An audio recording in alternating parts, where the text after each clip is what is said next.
Monte zone will be granted shortly. Please stand by.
Access to the Monte zone will be granted shortly.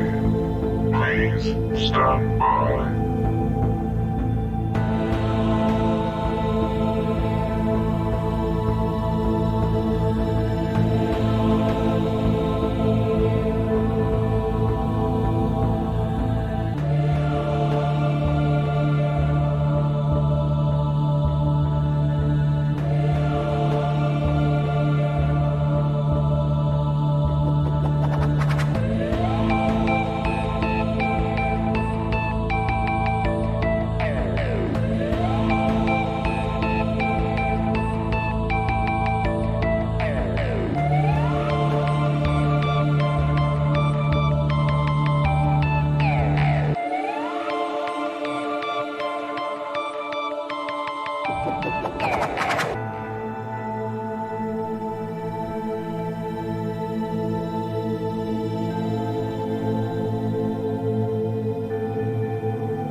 Access to the Monte zone will be granted shortly.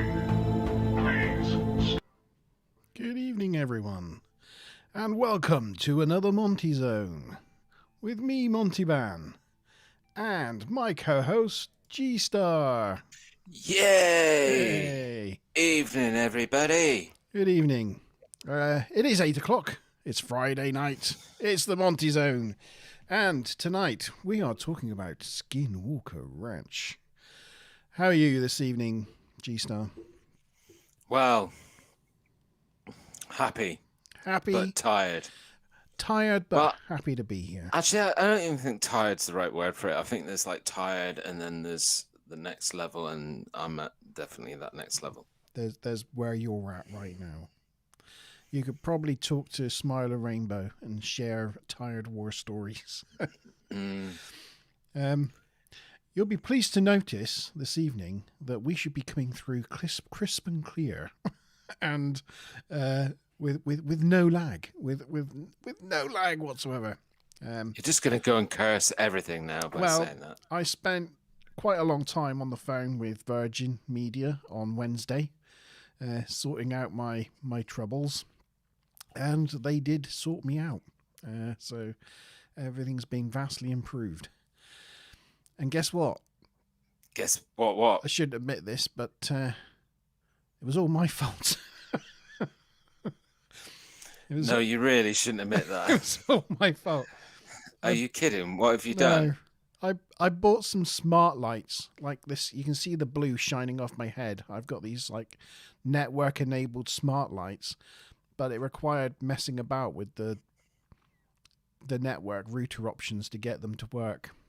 And I accidentally shut my network down to like slow mode. I was doing it.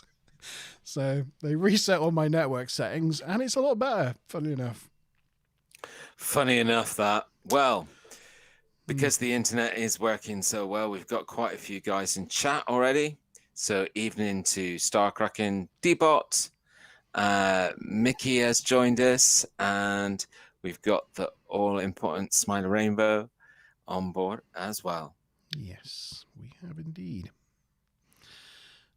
Yeah, so here we are. How was your week? How are you? Oh, you know, I'm not bad. I'm happy now. My internet's up and running. I've just realised though. I've just realised though that having a light above me does shine off my bald head. So I think I'm going to have to get a better camera. It looks a little bit like you've got alien blood or something. Yeah. That moves around on your head. It looks like I have the TARDIS light on top of my head or something. Yeah. Starcracken has already changed his name to Skinkraken. He's great. Yeah, he went from like captain to admiral to star on Wednesday, and now he's transferred over to Skinkraken. Right. Hi D-Bot. Hi Smiler Rainbow. Mickey. Good evening to you, sir. Yes. Don't forget to like, please, and please share it. Yes, so please. That we can get other subscribers, because we are so close to that milestone that we wanted a few months back, and that was 100 subscribers. We're only 4 away. 4 subscribers away. 4. So please, liking is lovely, but sharing means so much. Sharing is caring. Yeah, sharing is caring. Yeah. That's what we're going to say from now on. Yeah, so yeah, sharing is caring. And make sure you've definitely subscribed if you haven't, but I'm sure everybody has that is watching. Now, one great thing about tonight's episode is we have a very special guest. Yes, somebody who's missing from chat. Someone is missing from chat. Usually, by now, we'd have a hello from a Mr. Daniel Godwin, but we don't have him on chat tonight because we have him in the studio.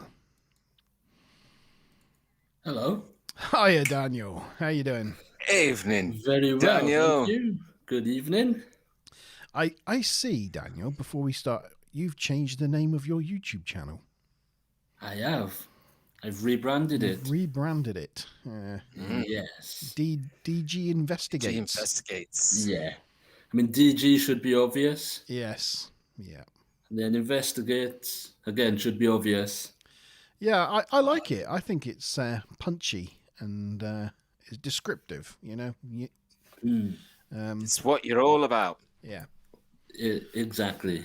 But no, I've really enjoyed your last few videos as I've been commenting on YouTube. But I just think some of your cinematography and the music that you're doing, some of those inserts are really awesome. Really set the tone. I really love that sort of stuff. Oh, thank you.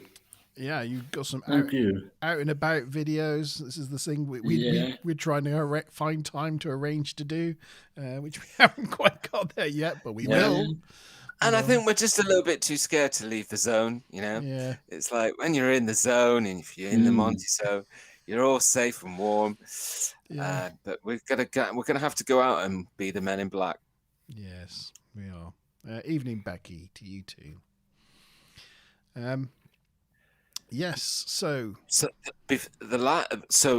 catch us up with what's happened since the last time you were a guest on our show, because you've had some big news, right, Daniel? Big things happening, I should say, not big news. Big things happening. We've spoken about the twins, haven't we? Haven't we spoken? I think he's been on since then. Okay. Yeah. Sorry. Yeah. They are 5 months old. They are still pains in my backside, but no, they're all joyful. Good. Yeah. Yes. Yeah. Okay. I'm realizing what that's like all over again with a puppy. It's bringing back nightmares of having a toddler. It's yeah. I've forgotten what it's all like, you know, sleepless nights and all that sort of thing. But now you've got a puppy, you're just reliving it all over again. That's right, yeah.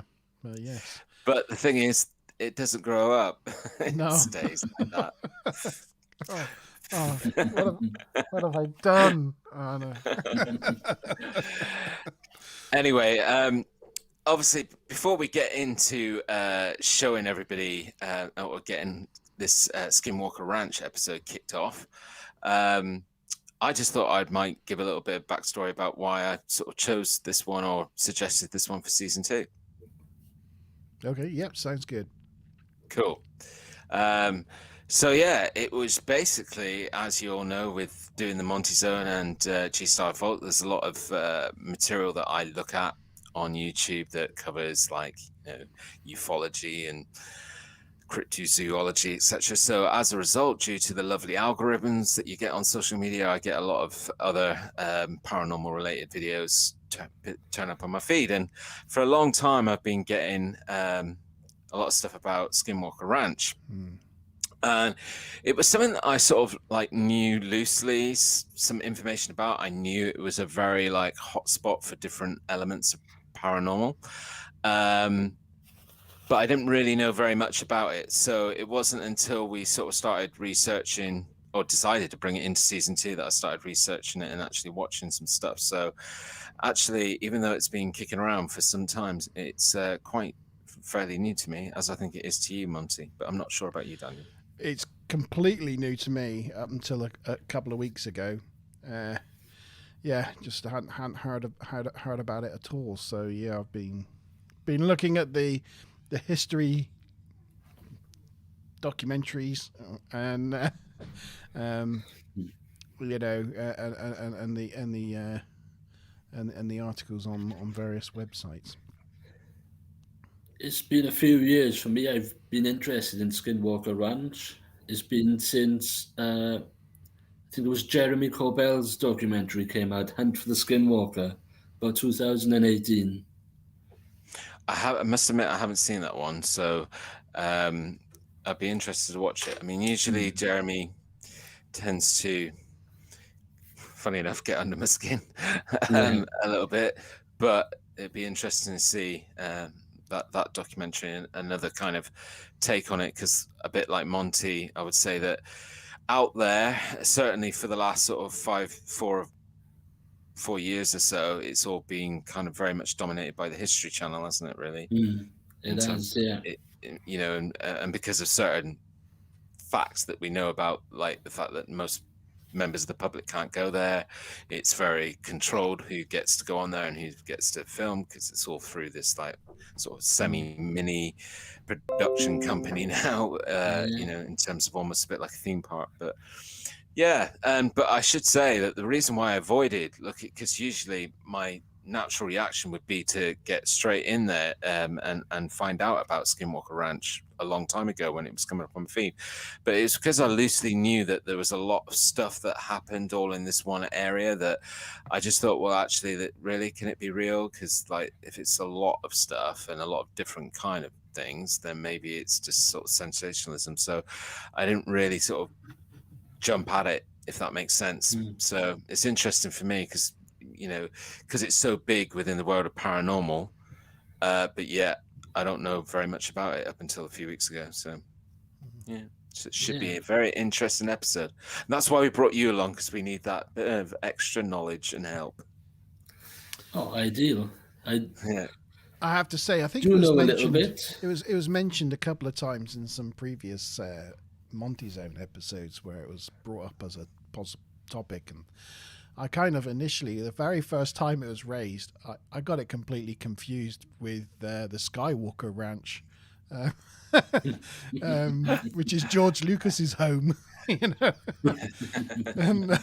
yeah. So yeah, I was surprised when I actually looked it up and was like, oh, it's totally different. Yeah, I see. Crazy Kraken has got 2 kittens, so he's also got babies in his household. In that nursing period. Yeah. Right. So, I think there's quite a lot of people that probably this would be new to, so I think the best place to start off with is Monty. Have a look at where Skinwalker Ranch is. and Right on. I've prepared. So here Very we blue, are. Peter. This is one that I Yeah. made earlier. Yeah, That's Plymouth, isn't it? this is Plymouth. So this is where I am at the moment. The beauty We're right on top of that lighthouse. on Just top of right the there. lighthouse in the middle there, Smeaton's Tower. Yeah, That's where Monte Zone is. yeah. We're actually in an underground bunker hidden underneath there. It's yeah, you have to know the combination.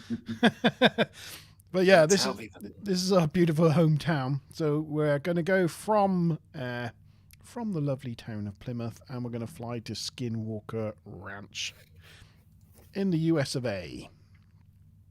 So here Let's we go. go. Let's go. Whoa. And there it is. Very quick. Spinning. Speed of light. Yeah. And it's an interesting looking place, isn't it? When I've seen it in documentaries and things, because it is kind of on the edge of this bluff, this like hill range. It's on a join between two very different types of land. Mm. I'll just zoom out a little bit, look, so you can see what I mean. It's in this sort of like green belt, and there's this rocky hillside. I don't know if we can. Yeah. Can you just keep it there, Monty? Yep. Here. See this triangle? This is the Skinwalker Ranch Triangle area, isn't it? And this is one of the most active areas of the ranch.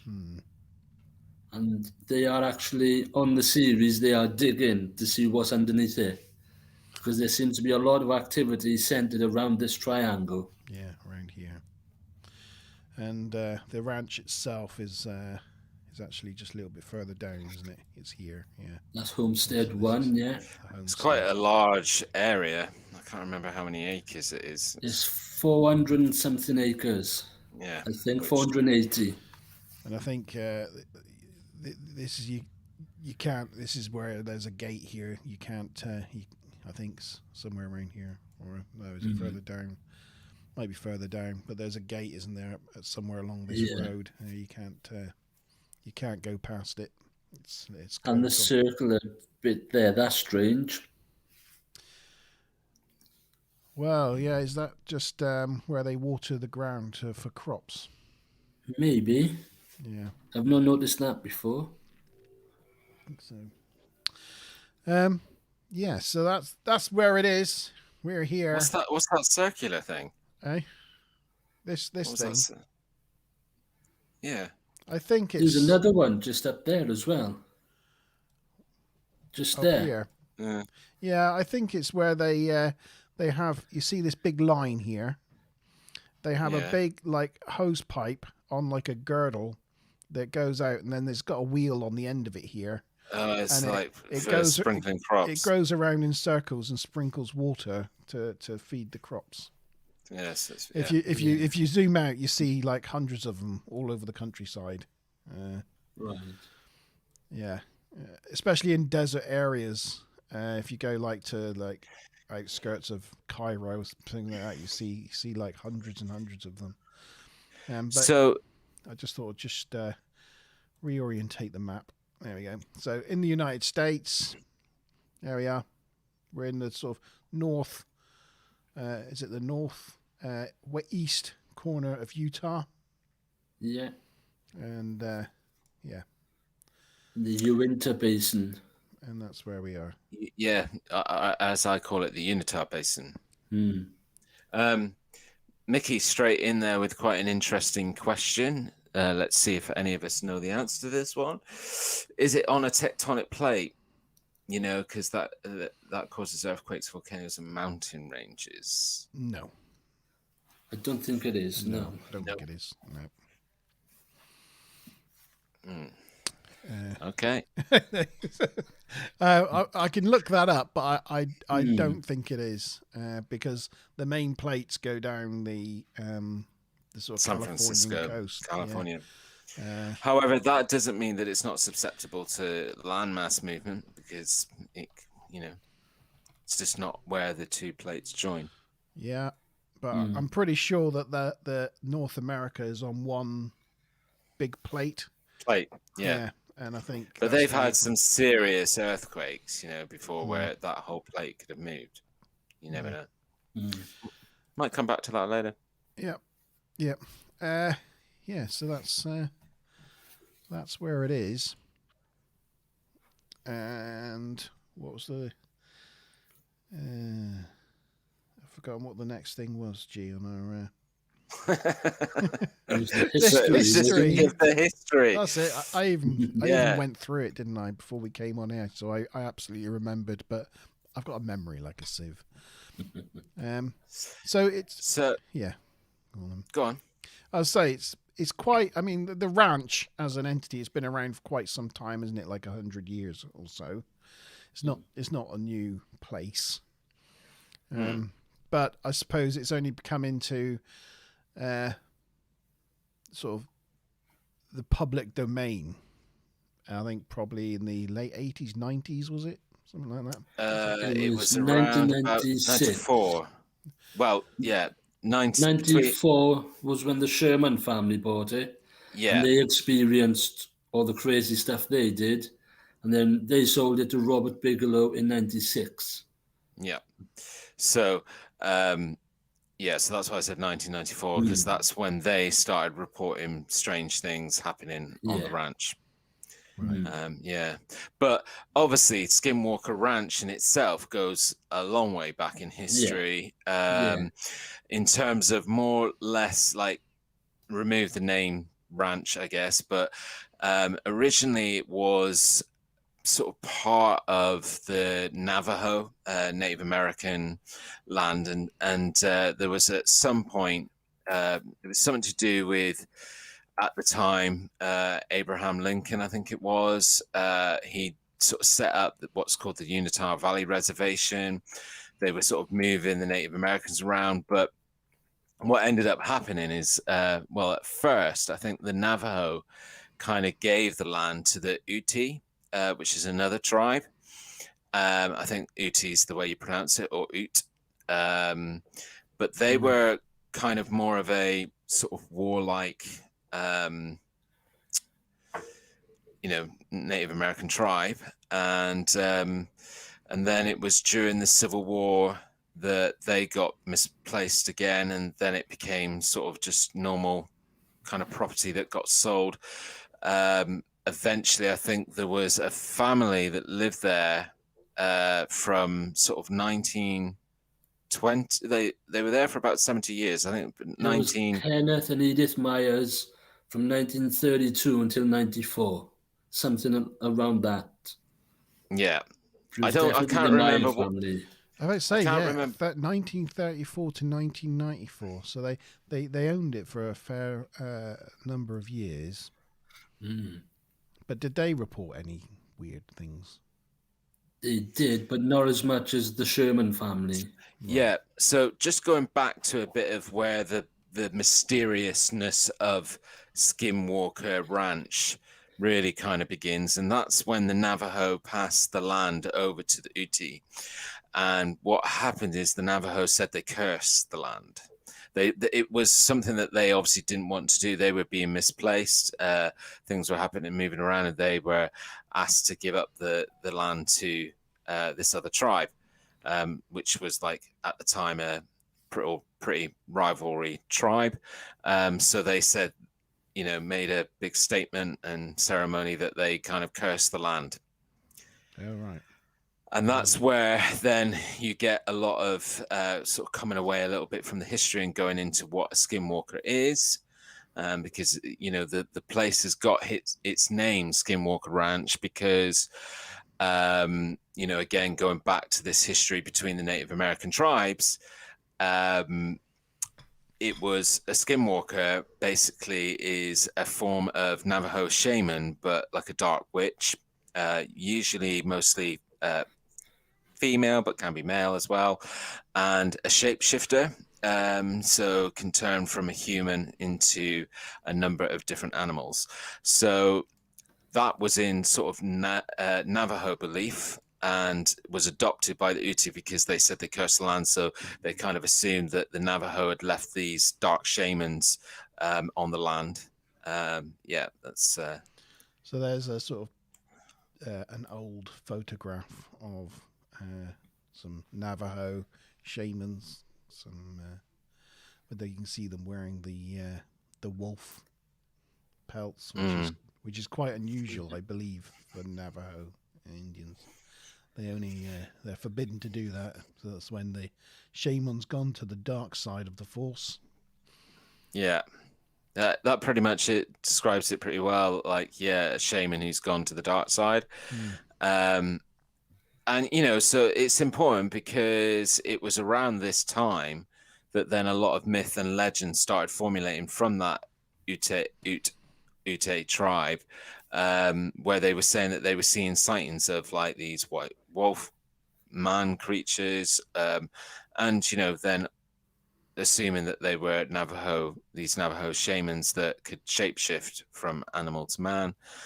And that's where a lot of the first accounts and sightings, and where the myth and the legend grew, and how that area of land ended up formulating the name of Skinwalker Ranch. Does that pretty much cover it? Daniel, do you think that was a pretty good description? That's pretty good. I think that covers it. Yeah, and then we were sort of brought up to time, really, because what is interesting, and again, I'll come back to it later, but the family that lived there from 1932, I think Daniel said, to up until it was sold to the Mayas in 1994, they reported no mysterious accounts or no activity on the land whatsoever. So it was kind of quite dormant between that period of time. It was when the Mayas purchased it and owned it for 2 years that they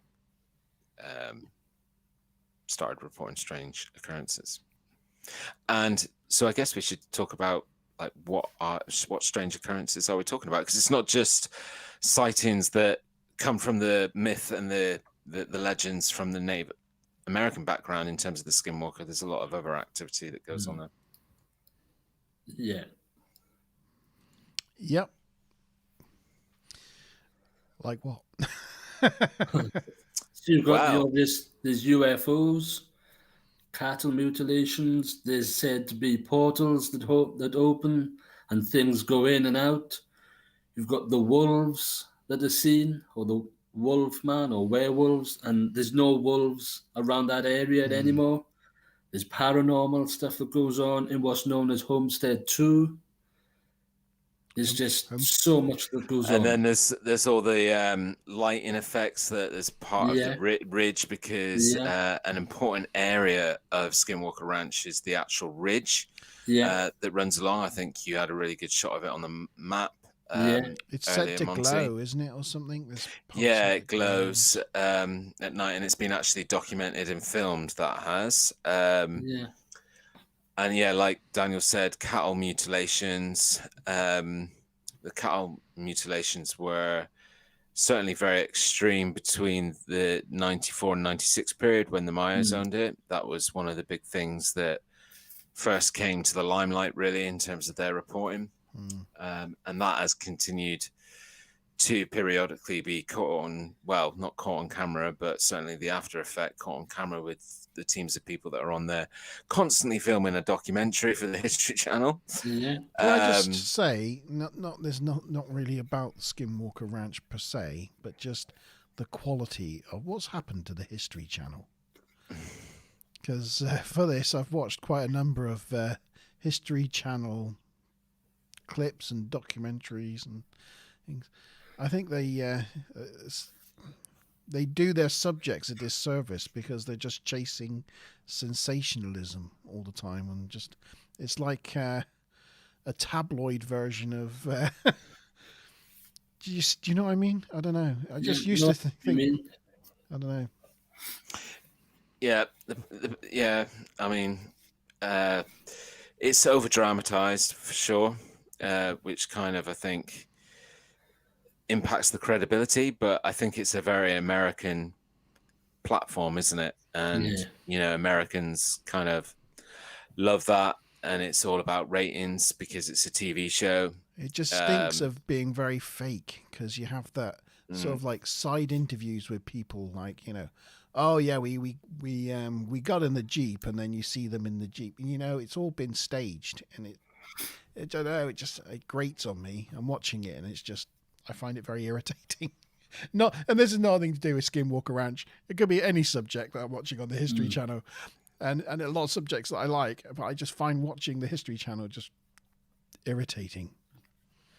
With regards to Skinwalker, they've got to fill the time somehow.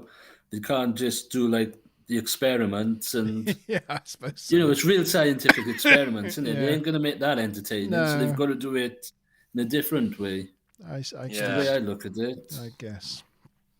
I mean, you know, the thing that just say that we've got Hunterman who's joined us in chat, Oh, hi, Underman RJ. You right, mate? and I don't quite know what Mickey means, but you mean the Curse of Oak Island doesn't actually have a curse? Oh, I think it's just Yeah. it's a big History- another big History Channel Another. Oh, right, got you. Sorry. thing. I must admit, I haven't watched a lot of various different programs from History Channel, just the Skinwalker show. Yeah. I mean, I think for me, the thing that is hurting the whole thing at the moment is just the fact that it's, you know, since Bigelow's bought the property, only people that Bigelow wants to be there can be there, and you know, do their investigations and whatnot, and that for me just. Well, really he doesn't own pollute- it now, does he? No. It's Brandon Fugel who owns it. Brandon. Oh yeah, that's it. Yeah, sorry. Yeah, because Bigelow bought it, but then invested all his money in Bigelow Aerospace and was going to build like an inflatable hotel in space and all that sort of thing. But then I think, and they had some really good ideas, and they did make some progress, but they then lost some of their big NASA contracts, and I think it took him to the cleaners. And unfortunately, that meant he had to sell some of his assets, and I think this place was one of them that bit the dust. Yeah, well, I was talking about the guy who owns it now and how it's been managed and stuff. I think it kind of, you know, pollutes, you know, some of what you can talk about because it's only coming from one particular source with possibly an agenda. So, Well, I think he's given the History Channel exclusive rights to the at the moment, and I think that's you know, yeah. so I've got some pictures of some of the stuff that's been seen, and also got a clip where they picked up a UFO that's coming from the History TV program. So I don't know if I should play that. Yes. Yeah. We'll get demonetized and banned and whatnot, like the last. I'll tell you now, the last Monte Zone is banned in where was it? It was South Africa, Turkey, and New Zealand because of our use of copyright material. So there you go. I was like, oh well, never mind. Never mind. Give me a second. I've just lost where it is. So I was thinking I would share the videos first. Quite proud to have had a Oh, no, video the videos. banned in Turkey. I mean, it's not every day that happens. Is it? Oh, blimey.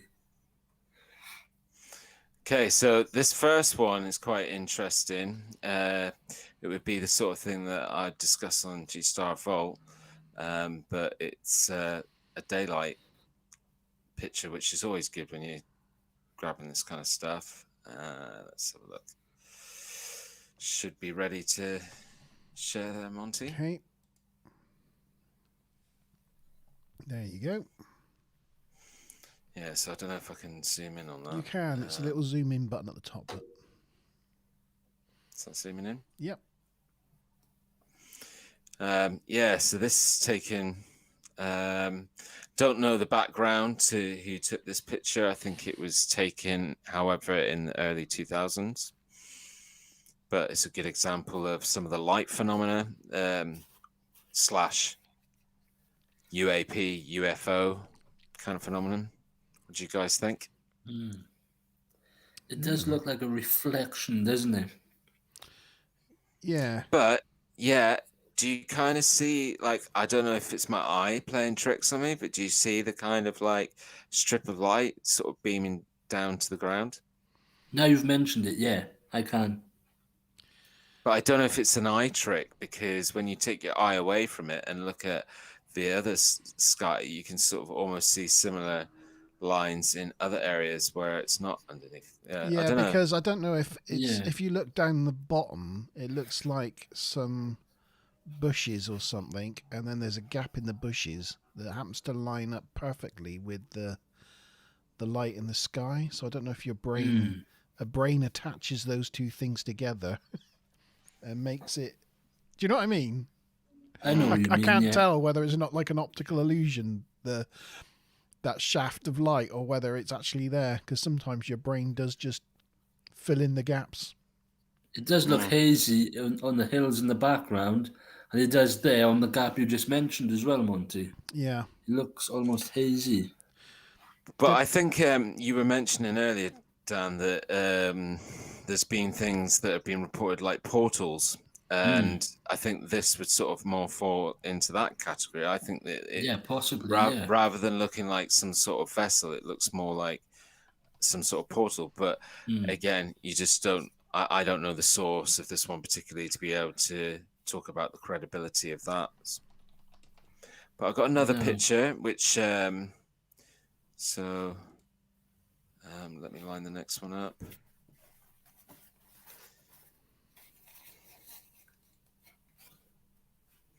This one I think is captured from. Can share it, Monte. On it. There we go. This one is shared. I think it's just a still from some video footage that was taken by that crew that are filming for History Channel. Oh, also, please, in chat, let us know what you think of these pictures. Let us know what you think of Yeah. that first one. So I do know the backstory of this one. Yeah, go on. There's this tree you can see. Underneath it, there's a cow that dies. It's not mutilated or nothing. It could be natural causes. I don't know. But at the same time as it dies, this is in the sky. This was actually on the History Channel. This was whilst they were Yeah. there. This is the History Yeah. Channel's cameras caught this. And I think they've just done this effect, haven't they, just to illustrate Yeah, they where just it is in the highlighted sky. it. Yeah, that's just Yeah. like a highlight. Yeah, that's not actually part of the picture. I think that's them editing it to kind of make it better, to be easier to be seen. Something strange. I think it's the same cow. They put it out somewhere on the ranch to see if anything else would happen to it. And in this new series, they go and check it out, and it's not been touched by nothing. No animals or nothing has fed on it, nothing. Which Weird. is not surprising. Well, I suppose it is, but I mean, You'd have thought some scavengers would have come along and... yeah.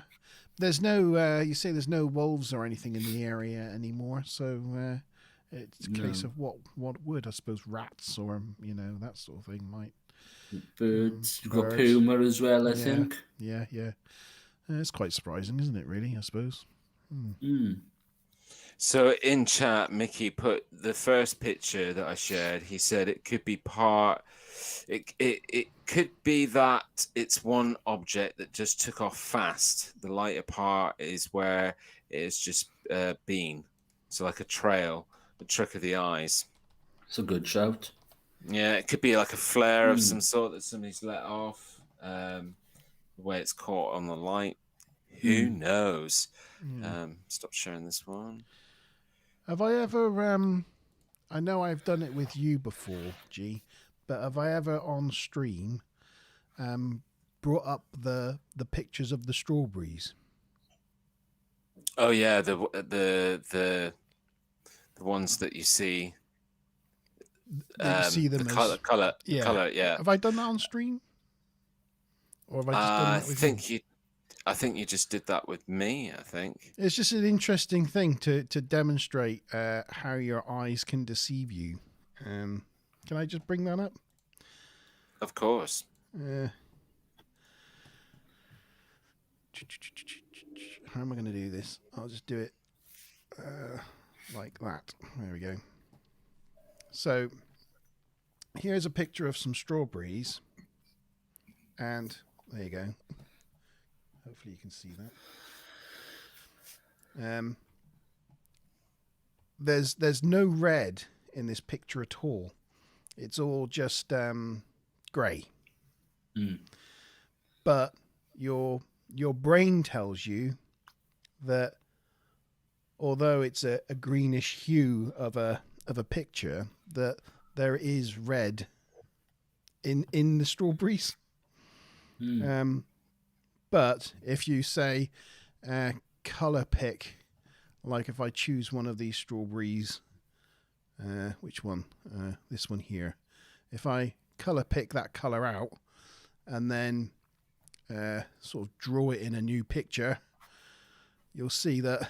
Oh no, that didn't work, did it? Forget that. I'll have to draw it in the picture that we were in. So if I pick the color, where is it?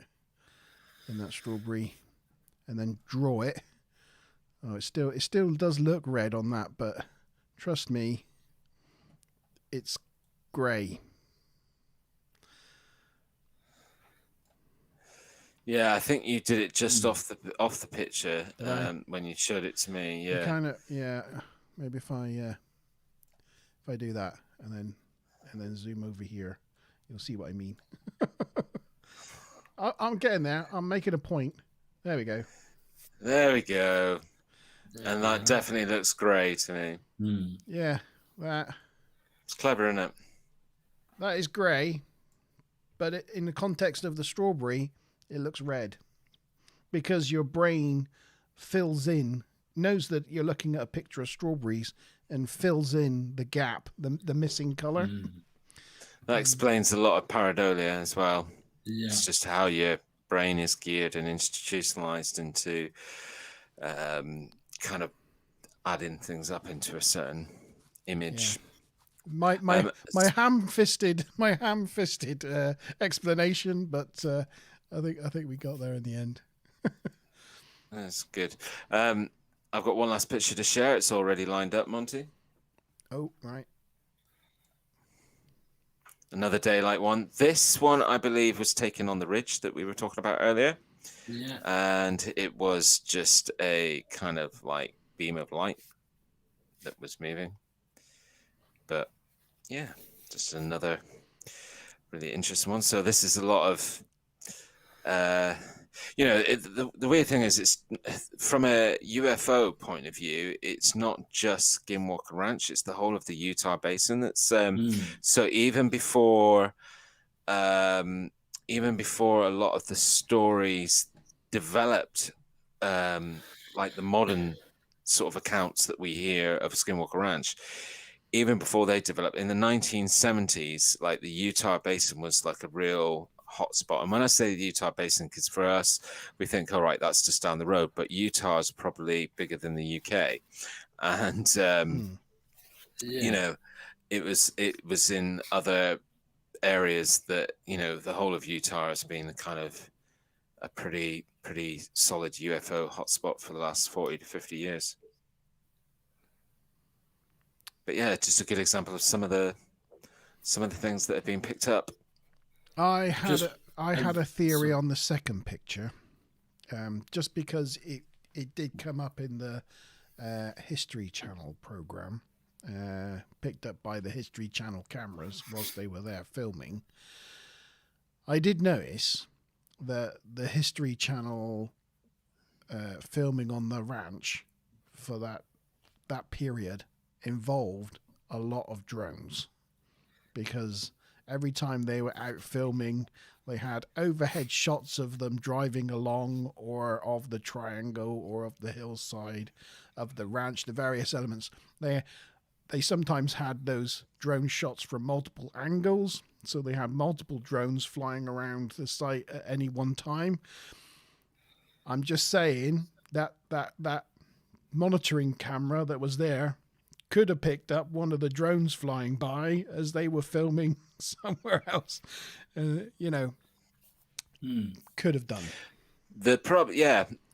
And the problem is with that logic, it doesn't explain the dead animal underneath the tree. No, it doesn't. No, it doesn't explain why that dead animal didn't get touched over a long period of time. It just might explain what that thing was that flew across the top of that tree. Well, I do have a theory on that, but that's going to come up later. I've got some footage to share with you. One last thing around, I think, sort of more directly connected to the UFO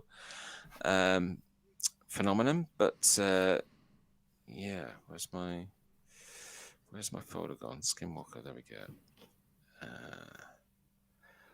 I can't remember if this is the one that I've clipped, but anyway, it's there and ready to go. Prepare to be demonetized. No, it's not as now. Everyone scrambled inside to see what the cameras caught. Something moves through there. It was barely a blip, Right here. Yeah. Wonder what that guy is. and yet it couldn't have been a bigger deal. There. Oh my gosh. There it is. See it? Yeah. The slender, cigar-shaped object didn't appear to fly like a bird or plane. That's exactly when we were recording all the other anomalies, if I'm not mistaken. Any of those anomalies could have had perfectly natural explanations, but the time... There you go. I thought that one was interesting because when I first watched it, I thought, oh, well, that looks interesting. Then as I got my sort of G-Star Vault head on, I started thinking, well, what could it be? And that could be something as simple as a rocket, Yeah. like a firework that's been kind of customized to give off like black smoke. What do you reckon, Daniel? It could be. They do use rockets in the show as well. They do. Yeah. So it could be a rocket. Because the interesting thing about that section of footage is that it starts with them outside going, "Ooh, look at that! Look at that! Ooh, ooh, ooh!" But you don't actually see what they're looking at, and I can't see what they're talking about. You can't see anything. And then they go in and they look at the footage on the TV screen, and then all of a sudden there's this black thing that was there that they could see with the naked eye, but couldn't see it. Can you play it again? I just want to see it again. Of course.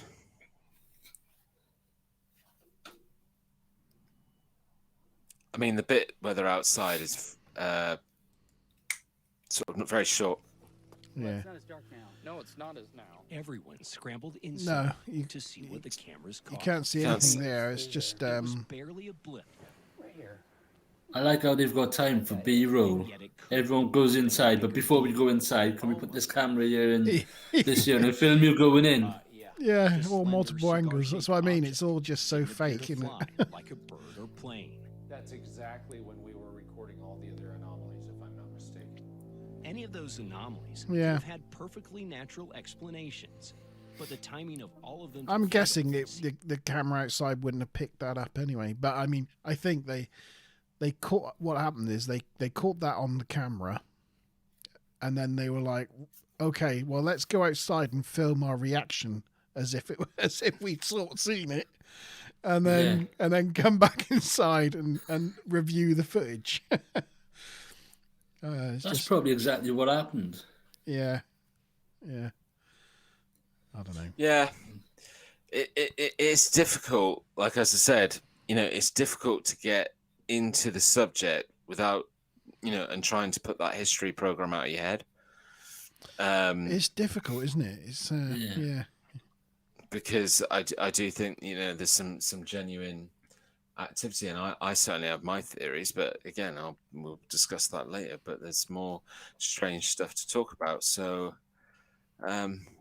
Before we Dan, go, I think the best one to watch would be Hunt for the Skinwalker, the Jeremy Corbell film, because yeah, that was because that's sort of split into two. It's archive footage that George Knapp took when Robert Bigelow owned the ranch through the 90s and 2000s. Then it's interviews with people who witnessed things. And it's not as sensationalized as the History Channel program. I think that's a really good word that you've used, is sensationalized, and I just don't think it's part of our British culture a lot of the time, No.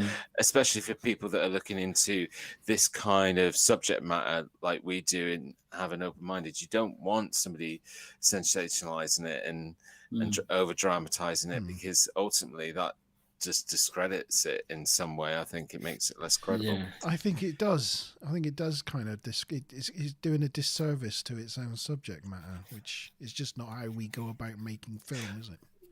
Yeah, and what was the name of the guy again that owns it at the moment? Brandon Fugel. Yeah, and he's a billionaire, isn't he? Yeah. Yeah, and he's got a some sort of I think he's property tycoon, isn't he? He bought it for 4.5 million. But he's definitely, he's certainly definitely inserted himself in that program as well, in terms of a quick way to get himself onto TV. But the thing that's damaging is like, okay, I get that he bought it and he can do what he wants with it. It's his land. But if it truly is as active and it is so worthy of investigation, then it should be investigated by a multitude of different groups, so that anything that's found it can be second credited by other people that are neutral. I don't know. There just seems like so much of a better way to manage this if there is so much going on there. If anybody wants a more credible, I suppose, the documentary, the work that you were talking about, Daniel, should we put a link in the description? It's the Jerry McCorville documentary. Yeah. So if anybody wants to check that out, we can include links in the description, so you can follow that up later. So I was going to say, Dan, like, how much do you know about the cattle mutilation then? Not that much. I just know it goes on. There is a story I know of. I think it was a trailer, and you can fit I think it was 6 cows. And this is on the Hunt for the Skinwalker documentary that we put in the link. And they've come out, and there's been 30 cows squeezed into this trailer. So it's not just the mutilations, there is other things going on with the livestock. And I think that's what led the Shermans to eventually sell it, wasn't it? Because the difficulties they were running the ranch with the problems of having cattle mutilations and things going on. I don't think they moved very far away. I think they only just moved down the road. They just didn't want to be on that ranch. 20 miles down the road on another ranch. Yeah, and I think he came back and helped manage the place after he sold it, because he knew he was ranch manager. Yeah. I mean, what's interesting is that a lot of people sort of naturally associate cattle mutilation. It's very heavily associated with the UFO phenomenon. Like a lot of places that have been UFO hotspots in the world is where cattle mutilation has also happened. But that sort of mutilation of cattle hasn't actually happened a lot of places in the world. A lot of it's centered around South America for sure. Yeah. But what's interesting about the cattle mutilation at Skinwalker Ranch is that it's a variety of different forms of mutilation. So in some of them that are found, it's like they'll find just a perfectly formed head left with the rest of the whole body moving, and it looks like the body's been removed with precision kind of tools. Then they find ones where the animal's sort of completely dead and desiccated of blood, but there's no signs of any puncture wounds or any surgical showing an entry point of how they became desiccated. There's other ones where it looks like they've been fed on by things, where they've got big bite marks into them. So, in itself, it's pretty hard to pin down because there's so many different forms of this sort of mutilation that's going on. That's weird in itself, isn't it? Yeah. Yeah. I mean, some of the animals have just died and then not been drained of blood, not been eaten, not been bitten, not got any signs. They've just dropped down dead. Like the one under the tree. Yeah. That was never touched and never was touched afterwards. They moved it to a different part of the ranch. That's the only time it was touched. Yeah. Very strange. Just out of interest, because both of you have obviously watched the history series, and we've talked about some of the not so much favorable elements of that program, but what do you guys make of the guy that at the beginning of season 1, he kind of reported that before cameras started filming that he'd had this incident where his skull had moved or grown away and caused like a kind of lump on the back of his head, and he had to have a emergency surgery. And then during the filming of season 1, it kind of gets aggravated again, and they think that his lumps come up again. What do you make of that? Do you think that's again for the cameras, or do you think it because they were showing shots of like X-rays and things like that he'd had done at the hospital? Yeah, maybe he has got issues. Maybe it was caused by the ranch. It's. They reckon there's radiation and stuff there as well, don't they? Can radiation do that to you? Well, see, as I mentioned, that's the reason why I put the whole theory section, because I've been working on a theory, and again, we'll come to it later, but radiation plays a big part of it. Why don't we come to it now? Oh, I suppose. Yeah, it just seems. Well, like I've still got. I want to know. Okay. I want to know. Well, my theories. It's just a theory. I've looked up in some respects of trying to check my facts, but it's not a theory that's scientifically proven. But Right. I think it's a pretty good, solid theory. So anyway, let's kickstart this off. What one thing do you think Utah is famous for? Other than the Skinwalker Ranch and Utah. Utah Jazz basketball team? Utah Saints. Good guess. No. Native Americans? Cattle. Mickey says cattle that die. Yeah. I'll put you out of your misery. So Utah is the third third largest location in the world for uranium. So in terms of uranium mining. Oh, it's that famous thing that Utah's famous for. Yeah, uranium. Reportedly it's the third, got the third largest mining network, or did, and deposits of natural forming uranium. Now, the interesting thing about uranium is that it's a naturally forming metal, but it also gives off radiation.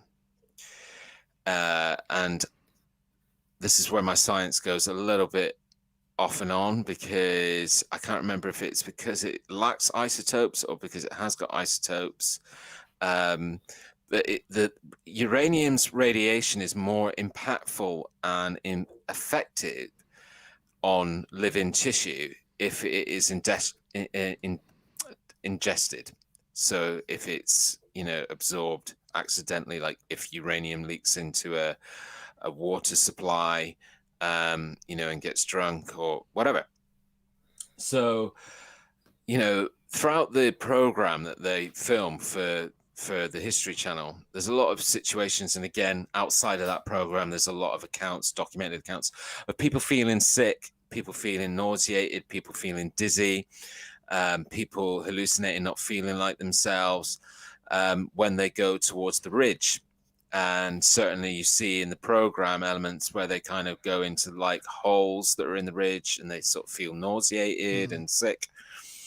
And, so started to think, well, again, one of the other big things is that it's famous for the ridge itself lighting up or seeming to light up at night. And again, certain radiation and isotopes in certain weather conditions can cause different color visuals in the air for people, depending on where you see them, and again, depending on certain conditions. So I was just starting to think that uranium could explain a lot of because again, if you've got this sort of like mild radiation poisoning, again, that could explain a lot of people hallucinating or seeing some of the other stimulus. So things like shape-shifting people or potential strange lights in the sky.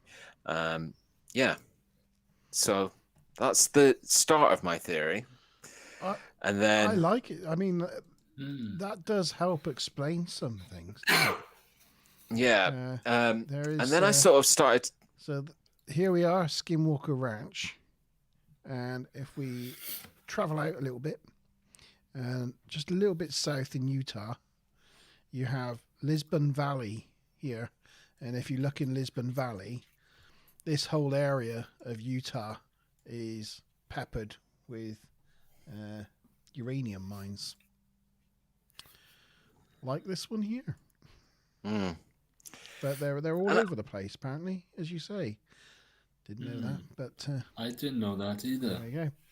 And something I'm just wondering about is whether they don't know that either, and whether or somebody does, and maybe they're. But anyway, I'll come back to some of the other elements of my theory that kind of start to add up, really. So basically, when I was formulating this theory, and I thought, oh, this is going really well, and then I thought, oh no, I've hit a block, because how does that explain the cattle mutilation?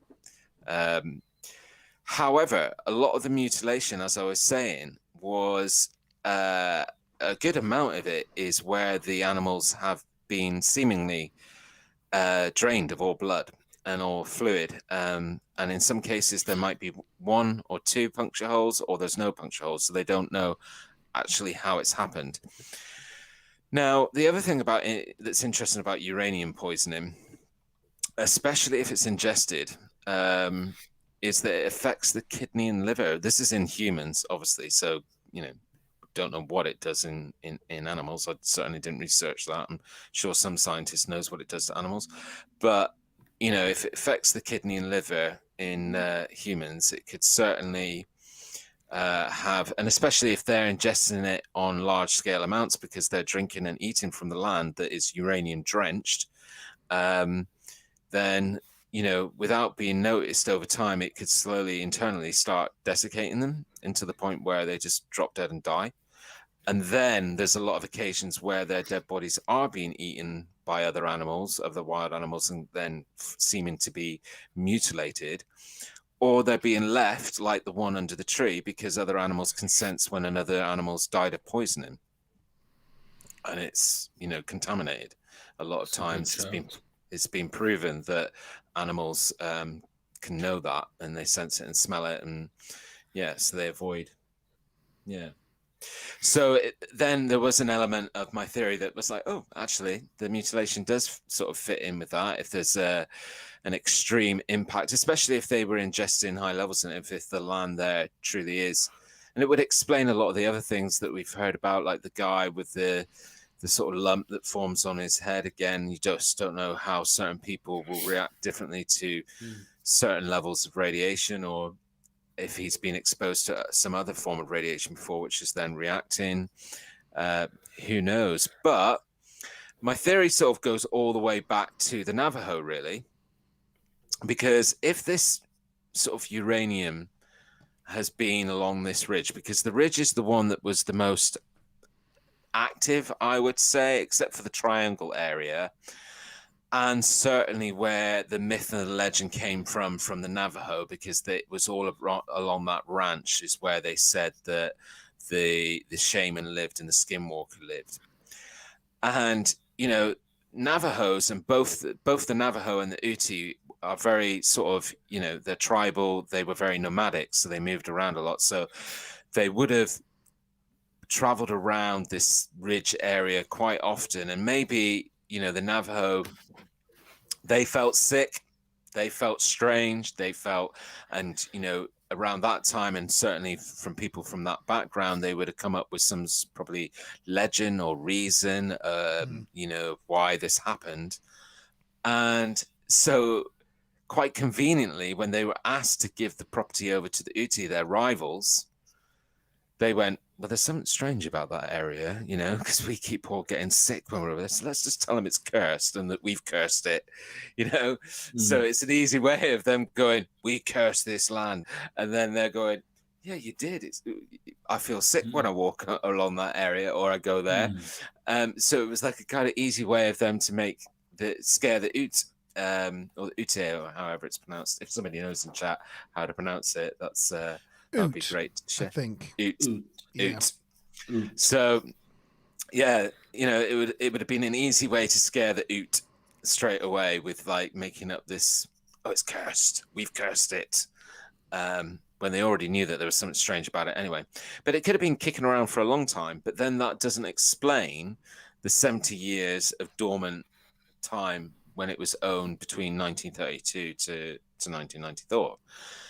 But that's where I wanted to consider things like earthquake and plate movement, and whether a uranium deposit has been exposed, then covered, then exposed. Who knows? Yeah, Mickey says the cave, isn't there caves with running water below the ranch that, could carry uranium to be mixed up with the water, which could then like carry that radiation possibly.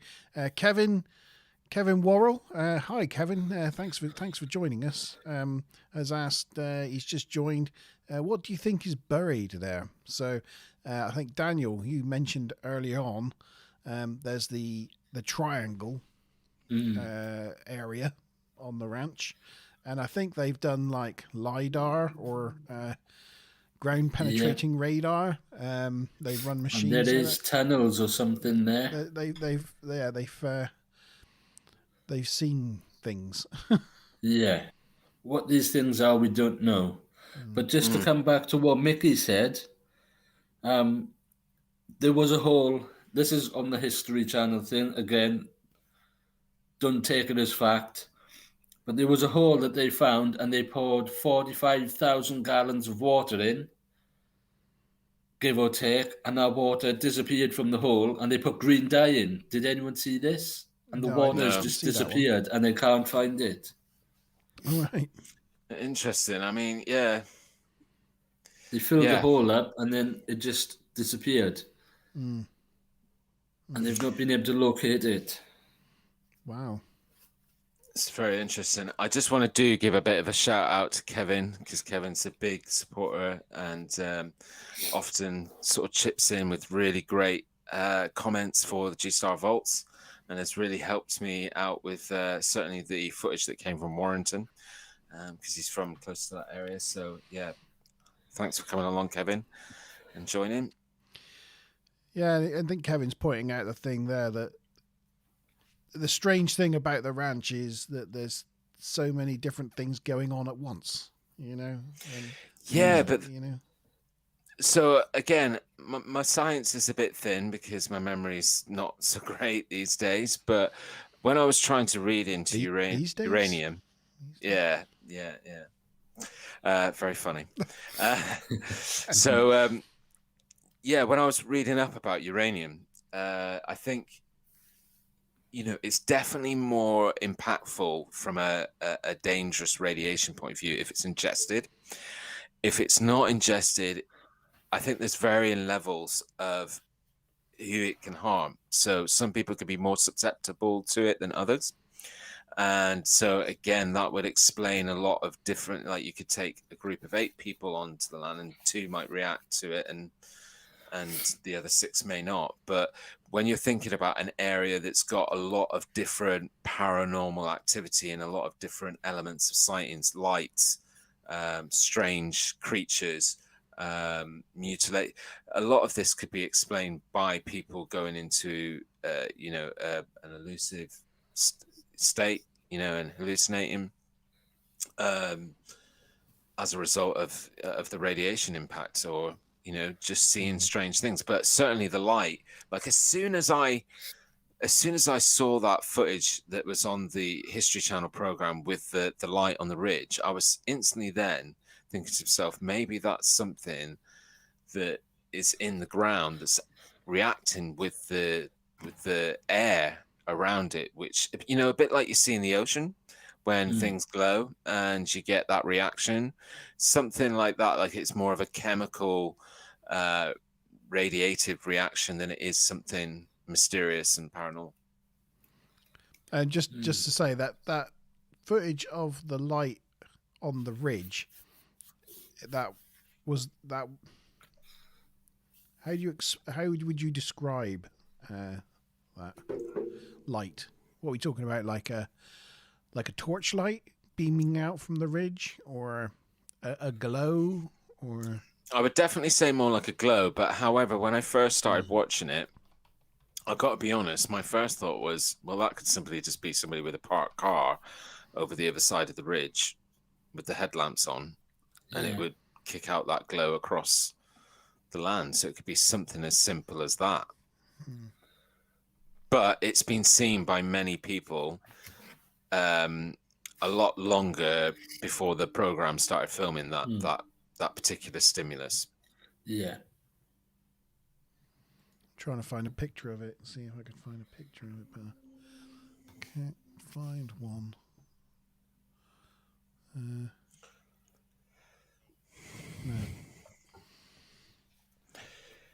But I mean, So anyway, thing is, like in the wild, uranium doesn't glow. So, no, but you don't know what the conditions of it are and where it is and what it does. There could be other things within the ground there that make a chemical reaction to it. yeah. Kevin's asking, is that the beams of light coming out of the mountain range? Yeah. Pretty much, yeah. Yeah. Yeah. Maybe if I do Skinwalker beams of light, maybe that. No. I think as well, it could be something as simple. We do know it's an area of high strangeness. How many people are you going to have going out there sky watching, looking for UFOs, looking for other phenomena at night with torches? It could be something as simple. It's a torch. Oh, I have something. This is probably going to get me.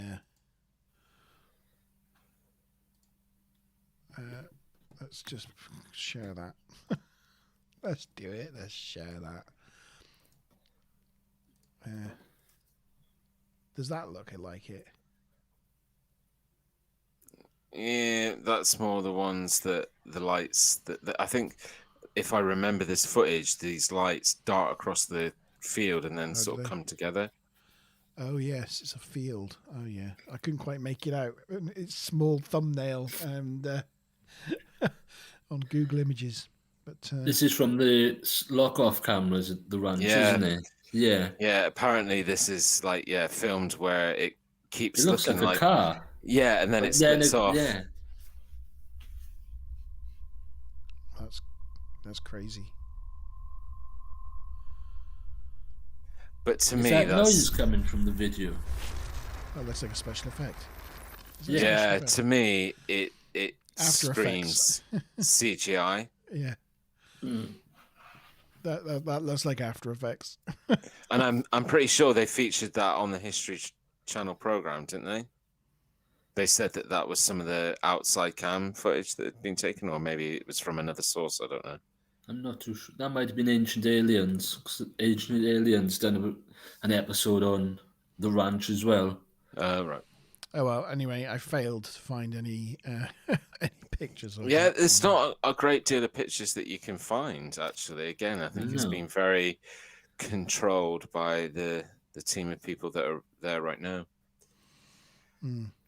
But you know, this is it. I mean, it was difficult. I'm so glad, and I'll definitely watch that documentary that Dan's suggested, because it was a difficult program to watch, that History Channel program, and it just kind of put me off the Yeah. whole thing. So I mean, it- I don't like sorry. being skeptical, and but it's sort of left me feeling quite skeptical. But I do think that there's a lot of strange things that go on there. But I do think there's probably something that explains it.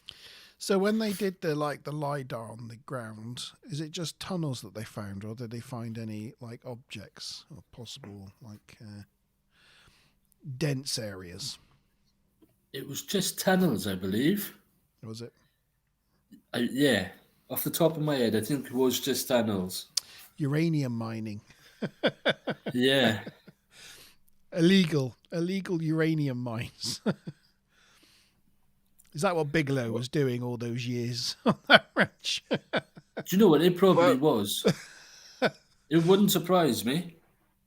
Yeah, and you don't know whether the guy who's bought it now knows. Like, I wouldn't be surprised if somebody knows that it's a massive great uranium deposit, and they're just waiting to take advantage of it. And for the meantime, while they're setting it all up, they're just making a mint for other ways. What I find strange is, as you said earlier, G, the Mayas, who had it from the 30s up until the 90s, reported nothing. The Sherman family come in and report all this stuff. Bigelow buys it. And then apparently everything that the Shermans were claiming happened all just died out. Mm.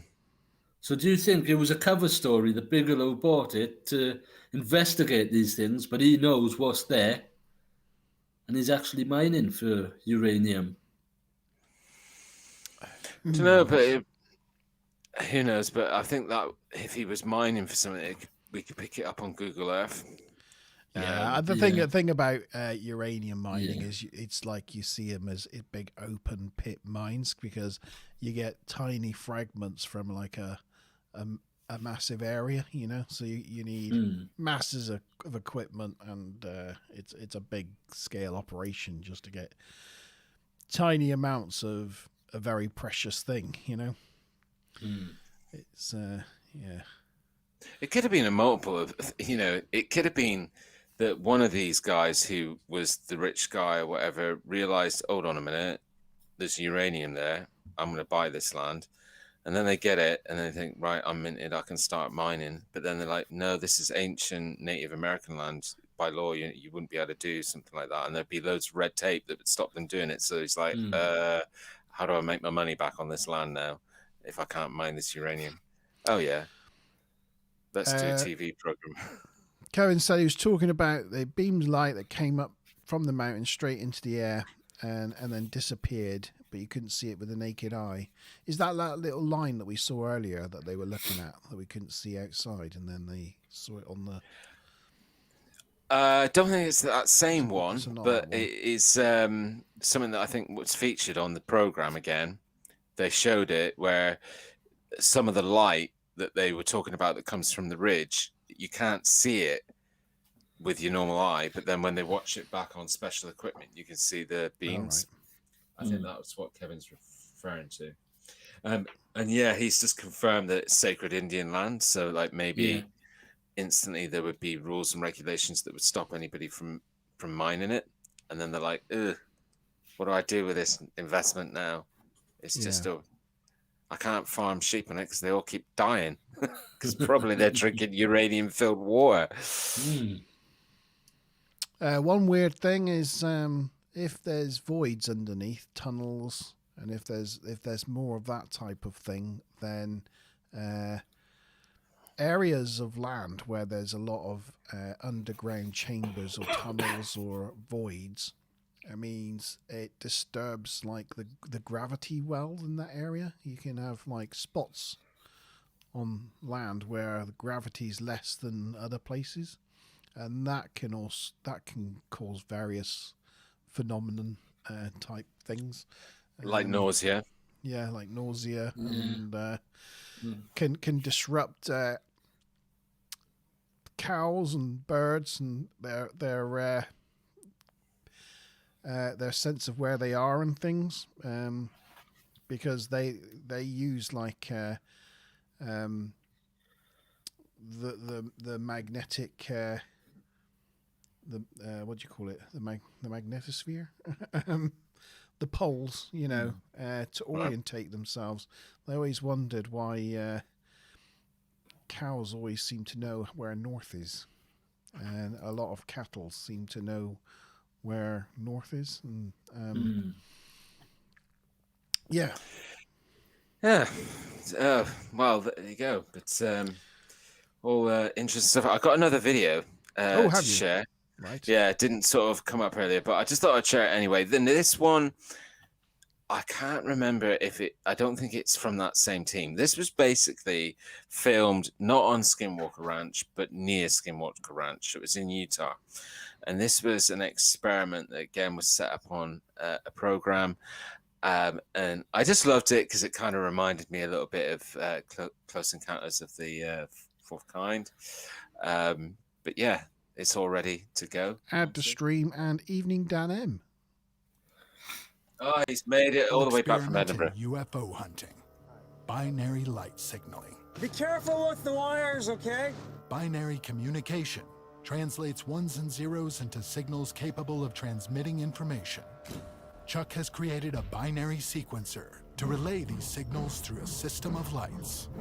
The result, simple messages broadcast into the night sky, reaching out to make contact with whatever might be watching us from above. See anything, Heather? Not yet. Hey guys, keep scanning the tree line. That's where a lot of these sightings happen.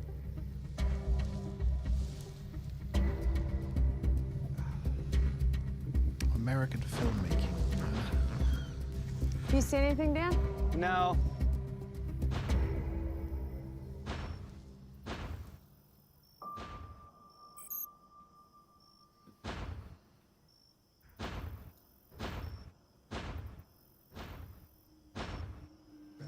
I got lights. What do you see? I got lights right here. You do? I'm not kidding. Where? Hey, kill that light. Right here. Straight through, just over the ridge. See anything, Heather? I think I see something. See it right there? It's moving really slow.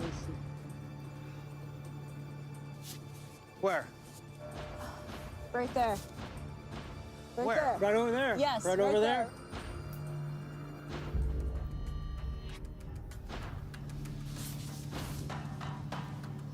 Can you see it? Slowly moving from left to right. Yeah. Yeah. It's a plane. You sure? Planes don't move like that. Okay, hang on. I'm gonna try and document this. Stay right where you're at. It stopped. Stopped? Yeah. Give me that back. Stopped. Did stop. Yeah, planes don't stop in midair, guys. What is that? It wasn't an airplane. It didn't look like a satellite. We didn't really know what it was. Oh my God. The separate piece to cameras off to the side, narrating what's going on. I have no idea. I don't know. Just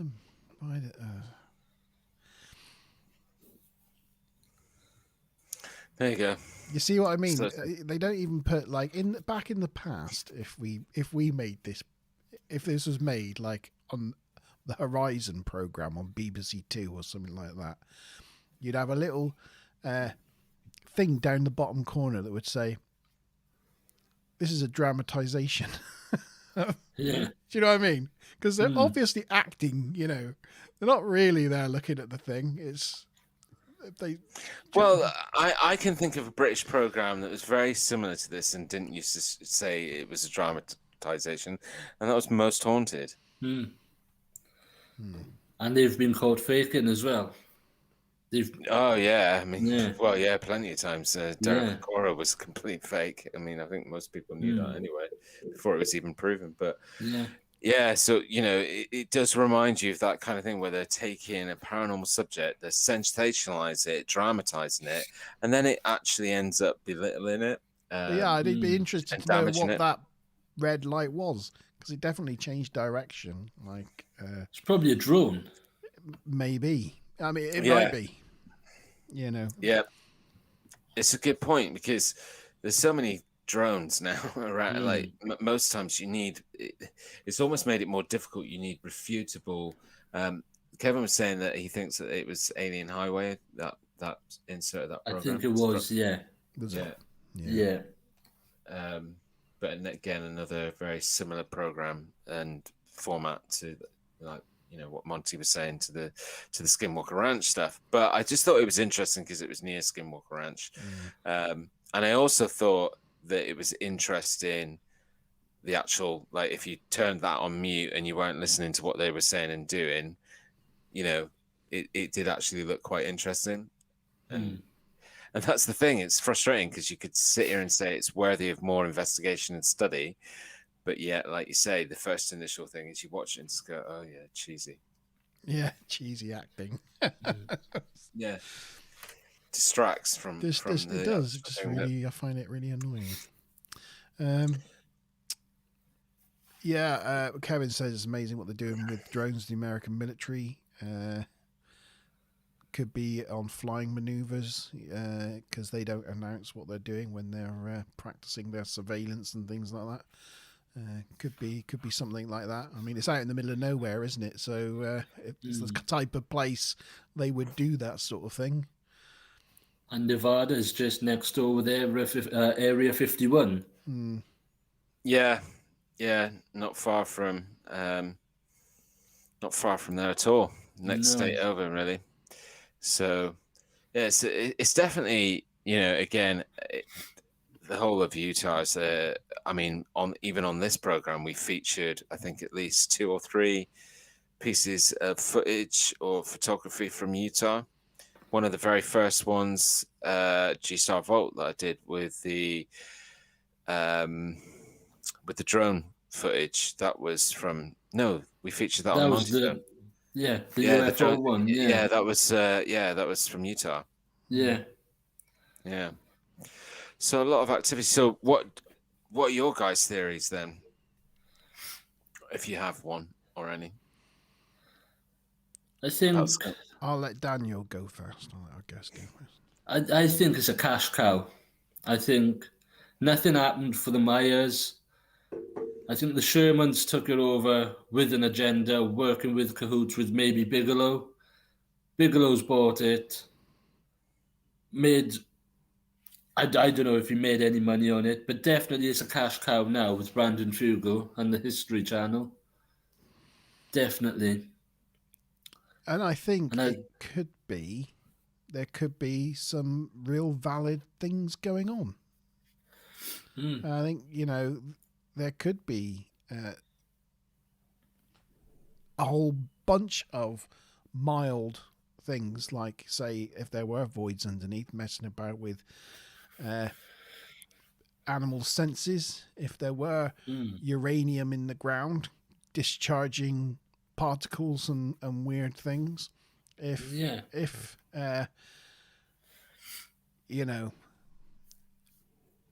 could be weird things going on there that we don't know about, but I'm just with my science head on explaining this, like, there could be some very strange things happening on that place, Yeah. Kevin just said, sorry, is there an Area 52?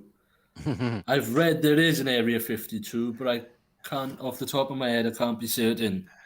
Well, I was just about to say, Kevin, you just opened a can of worms there. That's a whole nother show in itself because, amongst the ufology community, as I'm sure you're probably aware, Kevin, is that for a lot of people for a long time have felt that Area 51 for a long time now has just been a smokescreen to keep for people's... S4.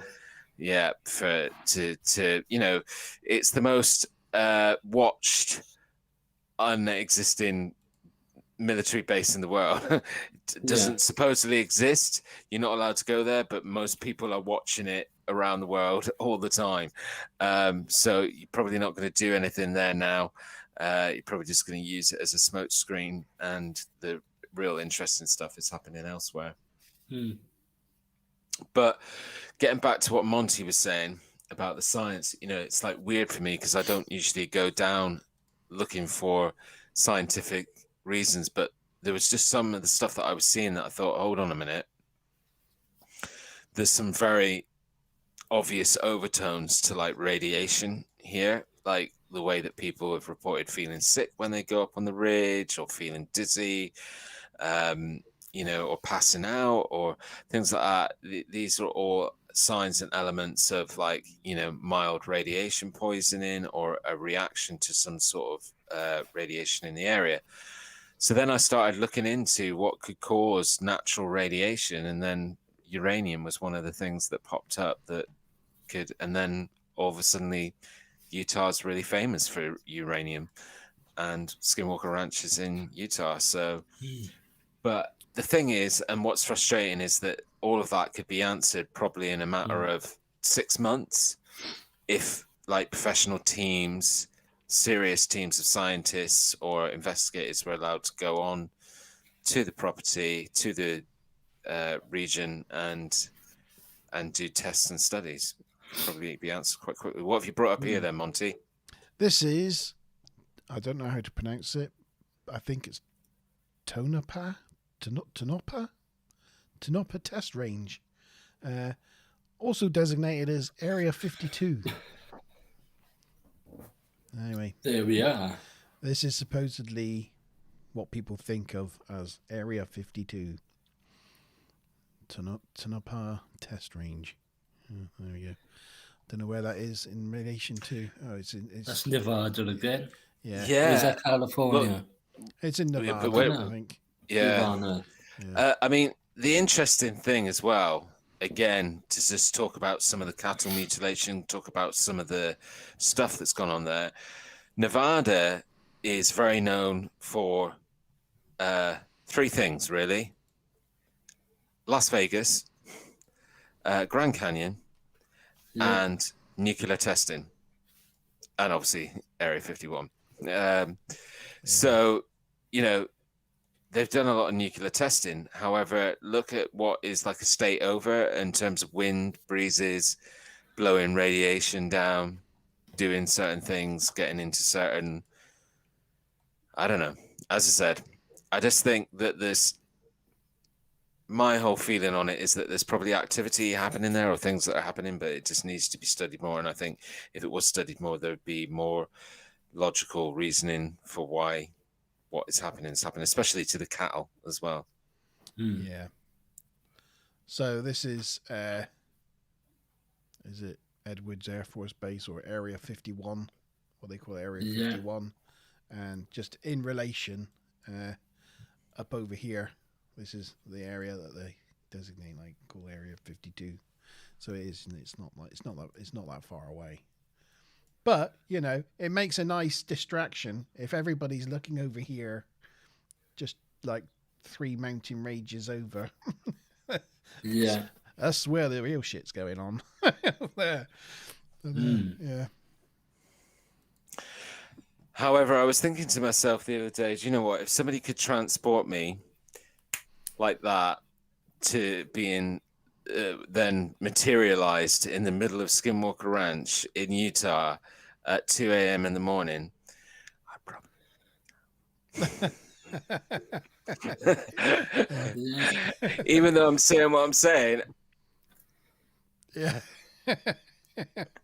Yeah. So just to throw a spanner in the works. All right. The UK has a Skinwalker Ranch as well. Hey. Does it? Yeah. Not actually. It's Monte's similar house. Things happen. Okay. Right. Similar things happen, but different sort of landscape. And it's called Bempton up in Yorkshire. Yep, heard of Benton. Benton, Flamborough, all that sort of area. If you all want to... That's near where the famous witches is, isn't it? Pendle, no, it's nowhere near No. there. It's the other Okay. side. It's the east coast. Pendle's more towards the west, isn't it? Right, I think Okay. I've got it here. Let's see this again. Bempton.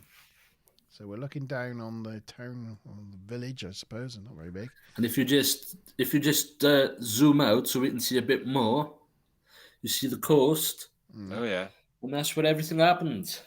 This coast here, this bit that sticks out like a finger. Yep, all this coast is strange. You've got cattle mutilations, Can you? UFO sightings. There's been werewolf sightings, Bigfoot sightings. It's strange disappearances. It's the pimple on the back of the witch. Right. Yeah. I'm just wondering, is this where Ben was filming recently for the 401 Files? Yeah, he was in Bempton, and then he saw his first UFO in Flamborough, I believe. Yes, Yeah, and that was the audio footage. We were talking about that on his interview. Yeah. Right. Yeah. So this is a real hotspot, and he's done a lot of episodes going back to this area where there's a lot of activity going on. Well, he's from that sort of area, isn't he? North Yorkshire. Right. Interesting. So Truth Proof channel, Paul Sinclair. Go and check that out. And you shall learn more about this. Truth Proof, yeah. Truth Proof? Yeah. Is that a documentary, is it? It's a YouTube channel. Oh, right. He does a lot of interviews at the moment, Paul Sinclair, with other people. But there's other videos on there talking about Bempton. I've also heard Paul Sinclair's name come up as well, yeah. Very good, very good. Well, we the Men in Black could go there. Yeah, Monte. Yeah. That's another thing. Men in Black have been seen there as well. Well, of course we have. Yeah. Yes. And we will be seen there again. Yeah. Yeah. Some things from Kevin. So yes, about the area 51 and 52, he thinks 10% is like above ground and then 90% is below ground. Apparently there's rumors that they're linked up by underground tunnels with nuclear powered trains. Don't know how true that is. Also, what's about code names like Dragon for the leader? I'm not sure what that was about, Kevin. I'm not. Do you know what that's in relation to? The Welsh UFO crash, Kevin just said, yeah, if it's the same one, it was the 70s. It's the Berwyn Mountain incident, and they think they took the crashed UFO to Rudlow Manor and the tunnels underneath, the Burlington bunker. If that's the same one Kevin's talking about in chat. Right, yeah. Maybe. Yeah, that's that's the one, yeah. So, bringing it back. So, road trip? Yeah, we just went on a little bit of a sideways road trip there. Straight away from Utah back to Yorkshire. Yeah, went from Utah to Nevada to Area 51 and 52. But that's the Yorkshire. beauty of being in the Monte zone. That's the beauty of being in the Monte zone. We can take you anywhere. Yeah. Yeah, so what do you think? So Daniel and I have I know you've had some individual theories about some of the phenomenon, G. But what's your overall summary of it?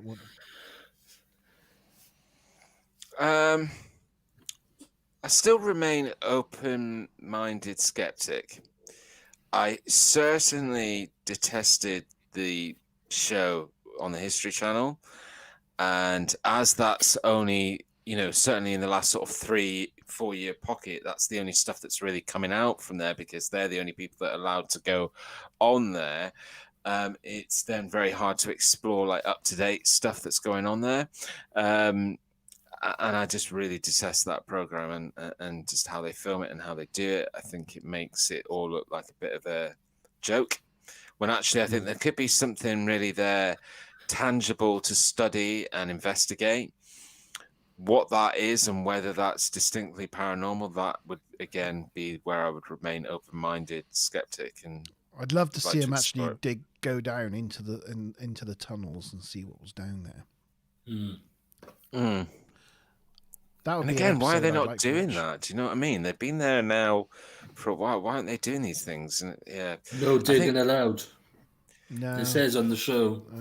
Yeah, but you don't have to dig to be able to go to venture. Like there's people who do Yeah. cave climbing, and Yeah. you don't have to dig to venture. So yeah. Do you lads think that disclosure is happening with the US military releasing footage? No. We will never get disclosure. It's not happening. No, and Daniel has spoken.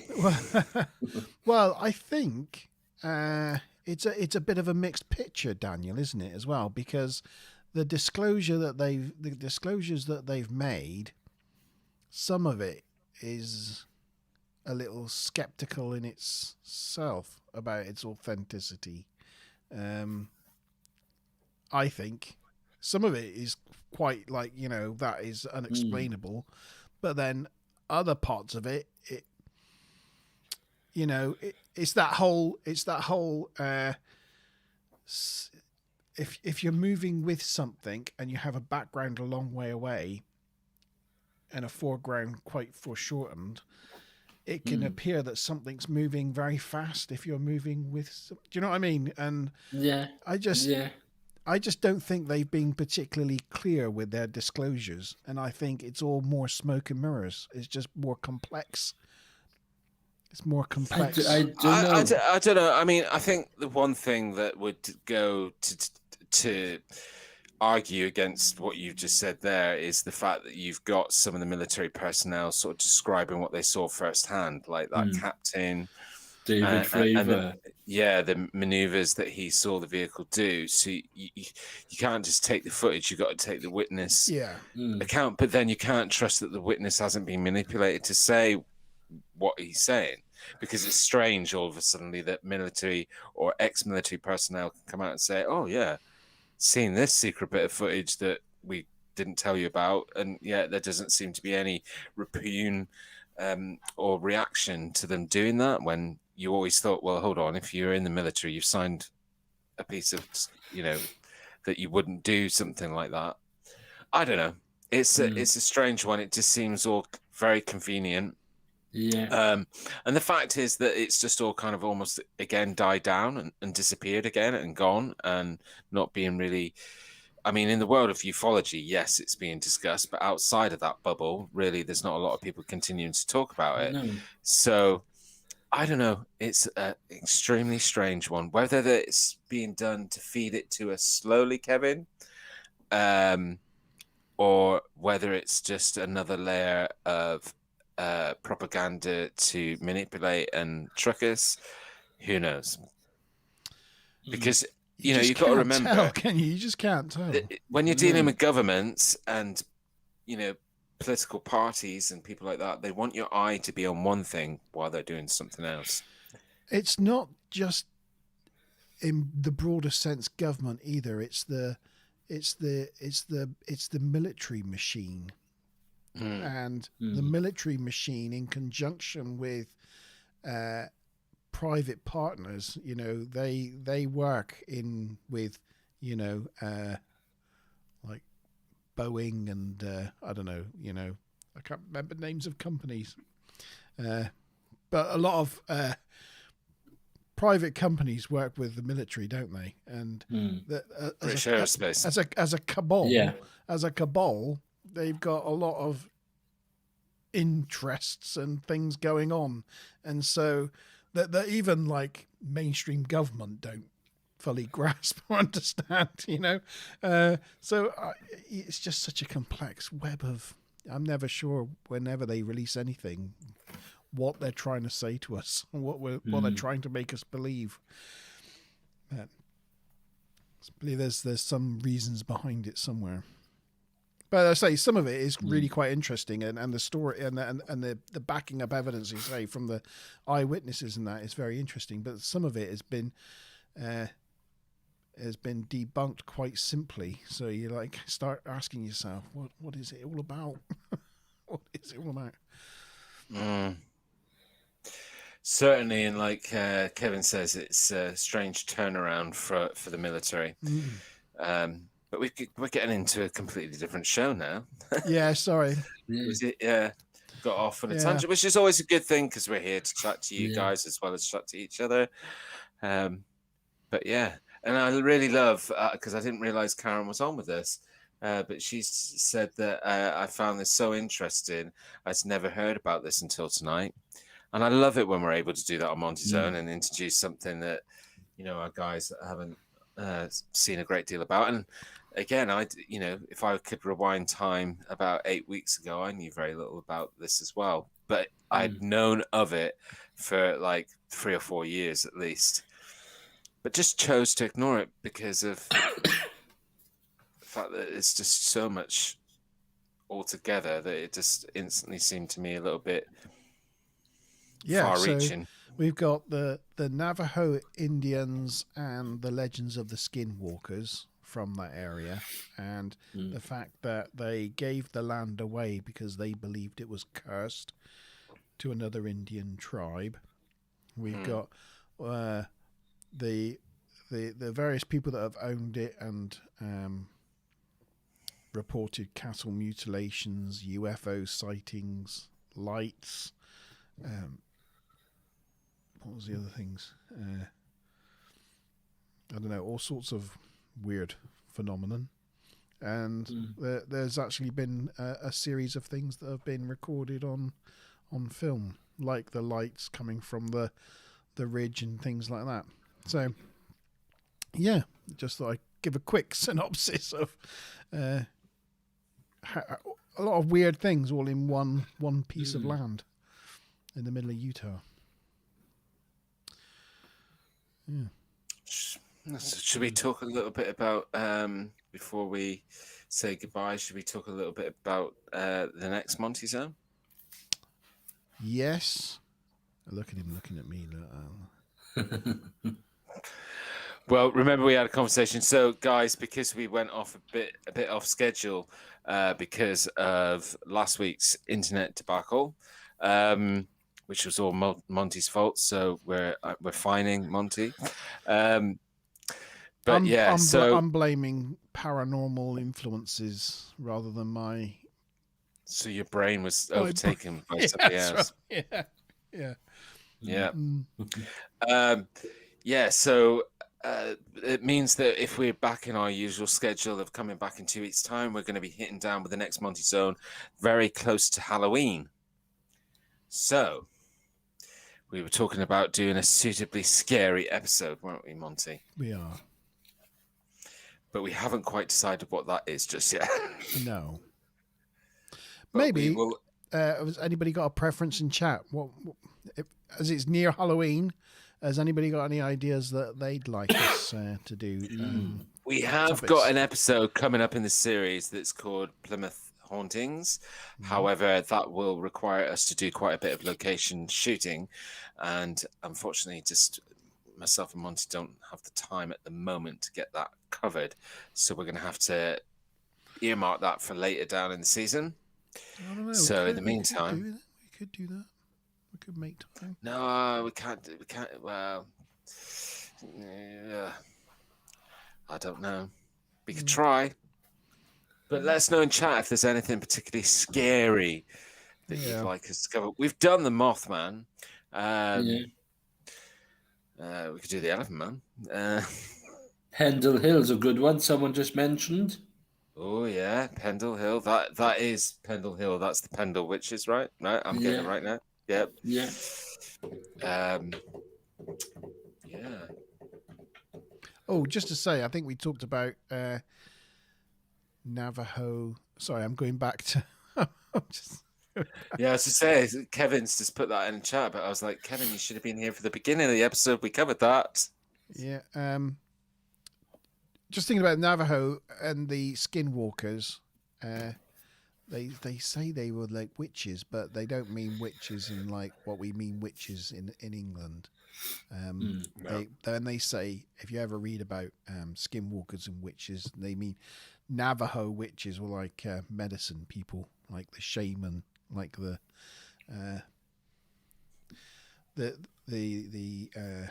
clan leader type people. Anyway, so just mentioning witches just made me remember I was meant to bring that up earlier and I forgot. So anyway, there you go. Sorry. Pendle Hill, yes. Yeah. That's not a bad... It's not a bad shout. Or we could just do another generic one about, some really horrific ghost stories of ghost sightings or very reputedly haunted locations, which we've done before. Mm-hmm. Or we could do Wally something. Rectory, maybe. We were going to do an episode about vampires. Good shout. That might be a good one. We could do that sort of thing, couldn't we? We could just look. We could do a really scary one: the origins of the song "Barbie Girl." Oh no, I don't know. Look at GMI's face. Is that gonna go somewhere sick? Is it? I don't know. I'm just being silly. Oh, gosh. Yeah, we could take a look at vampires and the sort of the iconology of Halloween and where that sits in where that stemmed from. Yeah, where does that come from, and what pagan religion? I can tell you that for starters.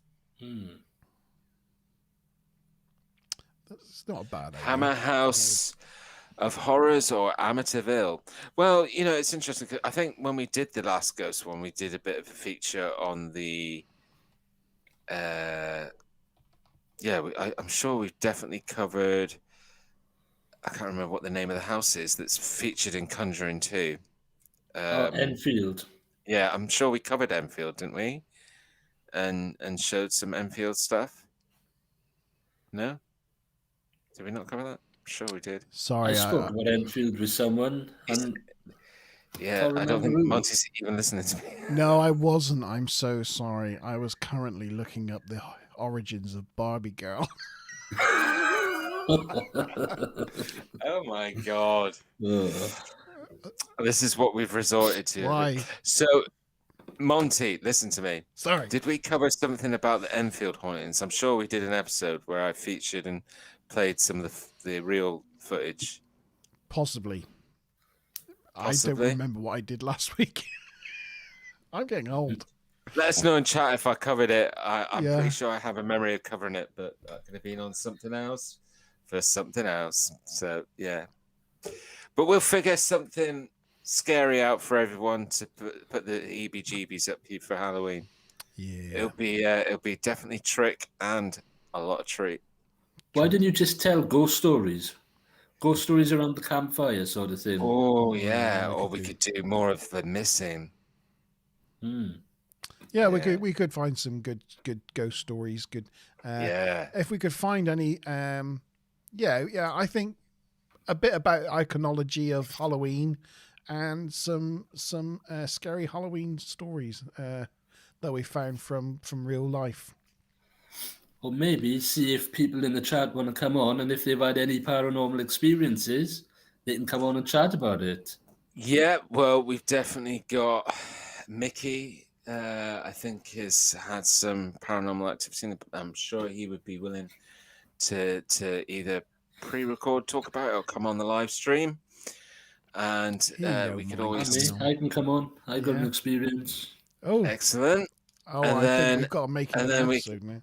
We could invite Ben as well, because I know Ben had a lot of paranormal activity when he was younger in his family household. So we're going to invite a whole bunch of people on, and we're going to have like a campfire kind of.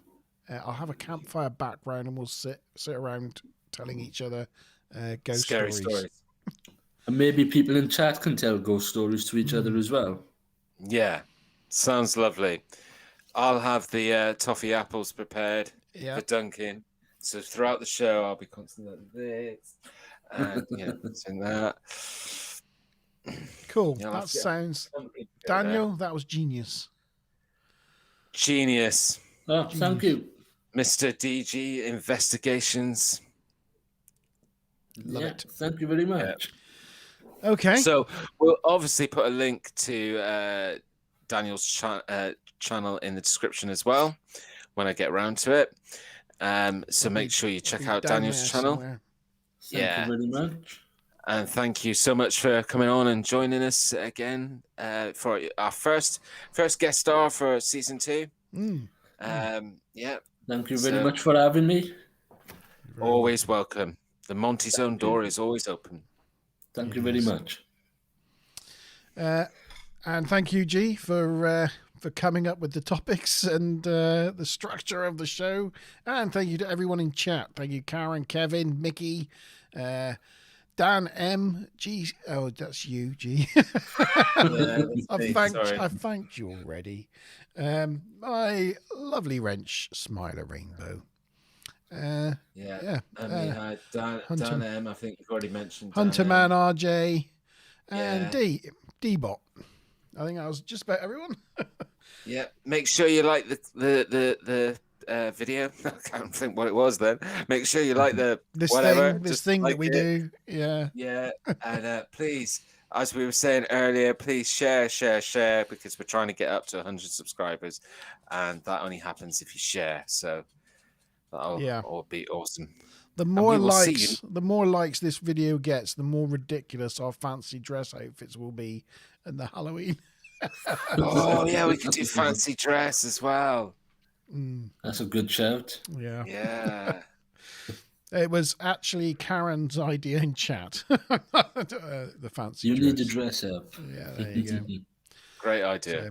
So, I won't claim that one.